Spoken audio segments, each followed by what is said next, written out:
Hello friends, कैसे हैं आप सभी का भक्ति पूजा पाठ चैनल में बहुत बहुत स्वागत है। फ्रेंड्स, इस वीडियो में हम लोग चर्चा करेंगे करवा चौथ से जुड़ी हुई कहानियों के बारे में। और इन कहानियों के बीच बीच में ही मैं आपको करवा चौथ से जुड़ी हुई कुछ जानकारियाँ भी देती रहूँगी कि इसका शुभ मुहूर्त कब है, भद्रा समय कब है। तो इनकी भी जानकारी इसी के साथ साथ मैं देती रहूँगी, तो चैनल में आगे बने रहिएगा। तो आइए शुरू करते हैं करवा चौथ की पहली कहानी। एक बार पांडुपुत्र अर्जुन तपस्या करने नीलगिरी नामक पर्वत पर गए। इधर द्रौपदी बहुत परेशान थी।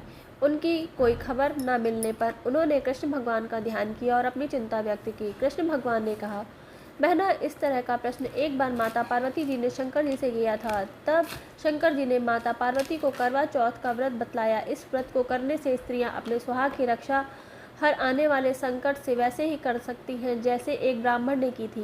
प्राचीन काल में एक ब्राह्मण था, उसके साथ लड़के एक गुणवती लड़की थी। एक बार लड़की मायके में थी, तब करवा चौथ का व्रत पड़ा। उसने व्रत को विधि पूर्वक किया, पूरे दिन निर्जला रही, कुछ खाया पिया नहीं। पर उसके साथों भाई परेशान थे कि बहन को प्यास लगी होगी, भूख लगी होगी, पर बहन चंद्रोदय के बाद ही जल ग्रहण करेगी। भाइयों से रहा नहीं गया, उन्होंने शाम होते ही बहन को बनावटी चंद्रोदय दिखा दिया। एक भाई पीपल की पेड़ पर छलनी लेकर चढ़ गया और दीपक जलाकर छलनी से रोशनी उत्पन्न कर दी। दूसरे भाई ने नीचे से बहन को आवाज़ दी, देखो बहन, चंद्रमा निकल आया, पूजन कर भोजन ग्रहण करो। बहन ने भोजन ग्रहण कर लिया। भोजन ग्रहण करते ही उसके पति की मृत्यु हो गई।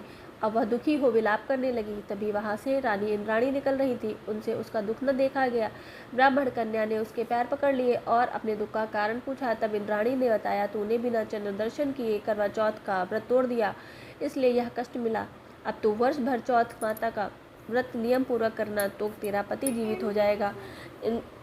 उसने इंद्राणी के कहे अनुसार चौथ का व्रत किया तो पुनः सौभाग्यवती हो गई। इसलिए प्रत्येक स्त्री को अपने पति की दीर्घ आयु के लिए यह व्रत करना चाहिए। द्रौपदी ने यह व्रत किया और अर्जुन को सकुशल मनोवांछित फल प्राप्त कर वापस लौट आए। तभी से अपने अखंड सुहाग के लिए हिंदू महिलाएं करवा चौथ व्रत करती हैं। आइए इसी से जुड़ी हुई दूसरी कथा भी हम लोग सुन लेते हैं। बहुत समय पहले की बात है। एक साहूकार के साथ बेटे, उनकी एक बहन करवा थी।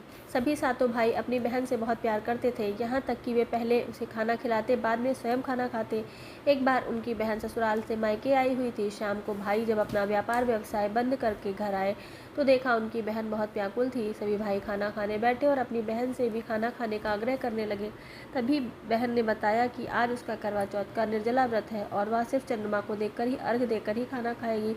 चूँकि अभी तक नहीं निकला है तो इसलिए वह भूख प्यास से व्याकुल हो उठी। छोटे भाई ने अपनी बहन की हालत देखी तो उसने जो है पीपल के पेड़ पर एक दीपक जलाकर चलने की ओट में रख दिया। दूर से देखने पे ऐसा लगा कि जैसे चतुर्थी का चांद उदित हो रहा है। इसके बाद भाई अपनी बहन को बताता है कि चांद निकल आया, तुम उसे अर्घ देने के बाद भोजन कर सकती हो। बहन खुशी के मारे सीढ़ियों पर चढ़कर चंद्रमा को देखती है और अर्घ देकर खाना खाने बैठ जाती है। पहले टुकड़े में को जब मुँह में डालती है तो उसे छींक आती है। दूसरे टुकड़े में बाल निकलता है और जैसे ही तीसरा टुकड़ा उसके मुंह में जाता है, उसके पति की मृत्यु का समाचार उसे मिलता है। उसकी भाभी उसे सच्चाई से अवगत कराती है कि उसके साथ ऐसा क्यों हुआ। करवा चौथ का व्रत गलत तरीके से टूटने के कारण देवता उससे नाराज हो गए और उन्होंने ऐसा किया। सच्चाई जानने के बाद करवा निश्चय करती है कि वह अपने पति का अंतिम संस्कार नहीं होने देगी। अपने सतीत्व से उन्हें पुनः जीवन दिलाकर रहेगी। वह पूरे 1 साल तक अपने पति के शव के पास बैठी रहती है, उनकी देखभाल करती है, उनके ऊपर उगने वाली सुईनुमा घास को एकत्रित करती जाती है। 1 साल बाद करवा चौथ का दिन आता है। उसकी सभी भाभियां करवा चौथ का व्रत रखती हैं। जब भाभियां उससे आशीर्वाद लेने आती हैं तो वह प्रत्येक भाभी से यम सुई ले लो, पिए सुई दे दो, मुझे भी अपने जैसी सुहागिन बना दो, ऐसा आग्रह करती है। लेकिन हर बार भाभी उसे अगली भाभी से आग्रह करने को कहकर चली जाती हैं। इस प्रकार जब छठे नंबर की भाभी आती है तो करवा उससे भी यह बात दोहराती है। यह भाभी उसे बताती है कि चूंकि सबसे छोटे भाई की वजह से उसका व्रत टूटा था, अतः उसकी पत्नी में ही शक्ति है कि वह तुम्हारे पति को दोबारा जीवित कर सकती है। इसलिए जब वह आए तो तुम उसको पकड़ लेना और वह तुम्हारे पति को जब तक जिंदा ना कर दे तब तक उसे छोड़ना नहीं। ऐसा कह के वह वहाँ से चली जाती है। अंत में सबसे छोटी भाभी आती है। करवा उनसे सुहागिन बनने का आग्रह करती है, लेकिन वह टाल मटोली करने लगती है। इसे देखकर करवा उन्हें जोर से पकड़ लेती है और अपने सुहाग को जिंदा करने के लिए कहती है। भाभी उससे छुड़ाने के लिए नोचती है, खसोटती है, लेकिन करवा नहीं छोड़ती है। अंत में उसकी तपस्या को देखकर भाभी पसीज जाती है और अपनी छोटी अंगुली को चीरकर उसमें से अमृत उसके पति के मुंह में डाल देती है। करवा का पति तुरंत श्री गणेश कहता हुआ उठ जाता है। इस प्रकार प्रभु कृपा से उसकी छोटी भाभी के माध्यम से करवा को अपना सुहाग वापस मिल जाता है। हे श्री गणेश, माँ गौरी, जिस प्रकार करवा को चिर सुहागन का वरदान आपसे मिला है वैसा ही सब सुहागिन को मिले। इसके बाद अगली कहानी सुनाने से पहले मैं आपको करवा चौथ का शुभ मुहूर्त आपको बता देती हूँ। करवा चौथ की पूजा का शुभ मुहूर्त जो है 5:46 से शाम के 5:46 से शाम को 7:02 तक करवा चौथ का शुभ मुहूर्त है। 5:46 बजे से 7:02 तक करवा चौथ का शुभ मुहूर्त है। एक बार फिर से मैंने आपको बता दिया। और इसके आगे मैं तीसरी कथा आपको सुनाती हूँ। इस कथा का सार यह है कि शाकप्रस्थ पूर्वे धर्मा ब्राह्मण की विवाहिता पुत्री वीरवती ने करवा चौथ का व्रत किया। नियमानुसार उसे चंद्र के बाद भोजन करना था, परंतु उसे भूख नहीं सही गई और वह व्याकुल हो उठी और उसकी व्याकुलता उसके भाई नहीं देख पाए। पीपल की आड़ में आतिशबाजी का सुंदर प्रकाश फैलाकर चंद्रोदय दिखा दिया। वीरवती को भोजन करा दिया। परिणाम यह हुआ कि उसका पति तत्काल अदृश्य हो गया। अधीर वीरवती ने 12 महीने तक उसके चतुर्थी का व्रत रखा और करवा के दिन उसकी तपस्या से उसका पति उन्हें पुनः प्राप्त हो गया। इसके बाद में अगली कथा है। यह तीसरी कथा समाप्त होने के बाद अब चौथी कथा है। पुराणों के अनुसार करवा नाम की एक पतिव्रता धोबिन अपने पति के साथ तुंगभद्रा नदी के किनारे स्थित गांव में रहती थी। उसका पति बूढ़ा और निर्बल था।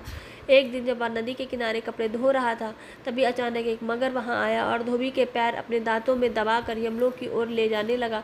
वृद्ध पति यह देख घबराया और जब उससे कुछ कहते नहीं बना तो वह करवा करवा कहकर अपनी पत्नी को पुकारने लगा। पति की पुकार सुनकर धोबिन करवा वहां पहुंची तो मगरमच्छ उसके पति को यमलोक पहुंचाने ही वाला था। तब तक करवा ने मगर को कच्चे धागे से बांध दिया और मगर को लेकर यमराज के द्वार पहुंच गई।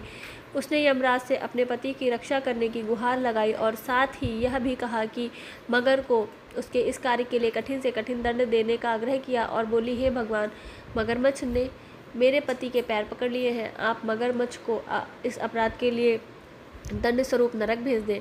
करवा की पुकार सुन यमराज ने कहा, अभी मगर की आयु शेष है, मैं उसे अभी यमलोक नहीं भेज सकता। इस पर करवा ने कहा, अगर आपने मेरे पति को बचाने में मेरी सहायता नहीं की तो मैं आपको श्राप दे दूंगी और नष्ट कर दूंगी। करवा का साहस देख यमराज भी डर गए और मगरमच्छ को यमपुरी भेज दिया। साथ ही करवा के पति को दीर्घायु होने का वरदान दिया। तब से कार्तिक कृष्ण की चतुर्थी को करवा चौथ व्रत का प्रचलन शुरू हुआ, जिसे इस आधुनिक युग में भी महिलाएं अपने पूरी भक्ति भाव से करवा चौथ का व्रत करती हैं और भगवान से अपने पति की लंबी उम्र की कामना करती हैं। इसी के साथ में करवा चौथ माता की चौथी कथा भी संपूर्ण हुई। आप सभी बहनों को करवा चौथ की बहुत बहुत शुभकामनाएं। धन्यवाद।